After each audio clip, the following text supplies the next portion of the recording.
সরাসরি চলে যাব বাম যুব ডিওয়াইফাইয়ের একেবারে আন্দোলন বাংলা জুড়ে অর্থাৎ কাটুয়া বর্ধমান। দেখুন কি হয়েছিল ঘটনাস্থলে, আমরা প্রতিবেদনটি শুনে নেব মীনাক্ষী মুখার্জির কাছ থেকে। দেখুন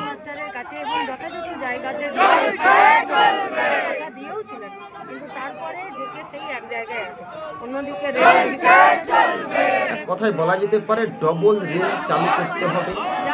এই শাসক দলের বিরুদ্ধে তীব্র সমালোচনা রাজ্য ও কেন্দ্রের বিরুদ্ধে। দেখুন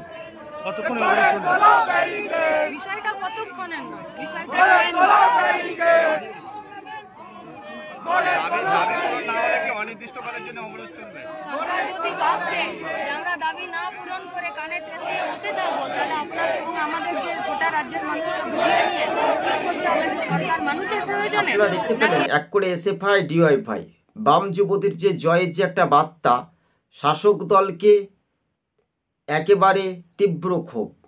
এসএফআই এবং ডিওয়াইফাই বামেদের একসময় স্লোগান ছিল সিঙ্গুর থেকে শালবনী ক্ষেত মজুরির কান্না শুনি, এবং সেটাই আজকে রেল অবরোধ।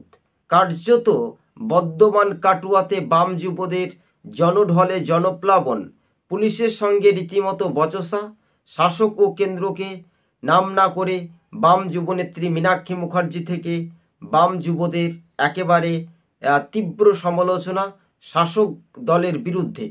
2026 বাংলাতে বিধানসভা নির্বাচনে পুনরায় কি সিপিআইএম তাদের ঐক্যবদ্ধ শক্তি মজবুত করতে পারবে? দর্শক বন্ধুগণ, অবশ্যই কমেন্ট বক্সে আপনারা জানাতে পারেন।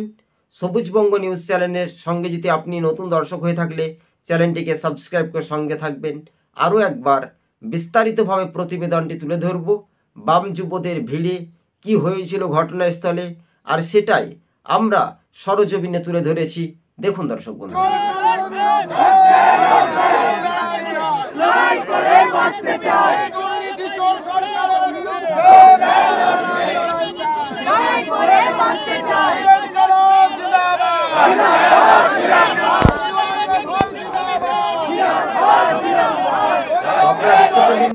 বাংলাতে 294টি বিধানসভা আসন বা সমবায় বা কোনো বার নির্বাচনে এসএফআই কলেজের যে ভোট, সেই ভোটেও কিন্তু শাসক দল ভোটে হারবে বলে পারছে না।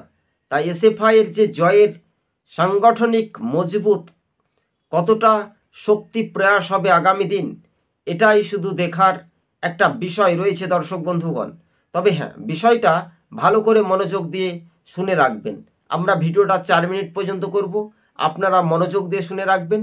সিপিআইএম যুবদের যে জয়ের একটা বার্তা, আর সেই বাম যুব নেত্রী মীনাক্ষী মুখার্জি আগামী দিন কি নতুন পথ চলা শুরু করতে পারবেন এই বাংলার বুকে? তাছাড়া বাংলাতে রাজনৈতিক যে সমীকরণের চিত্রগুলো আলাদাভাবে পাল্টে যেতে পারে, আর এই পাল্টে যাওয়ার ক্ষেত্রফল কতটা স্পষ্ট হবে দর্শক বন্ধুগণ। তবে বর্ধমান কাটুয়া বাংলা জুড়ে বিক্ষোভ কর্মসূচি, রাজ্য জুড়ে 24তম বামেদের সম্মেলন, উত্তর পূর্বের রাজ্যে ত্রিপুরার দিকেও।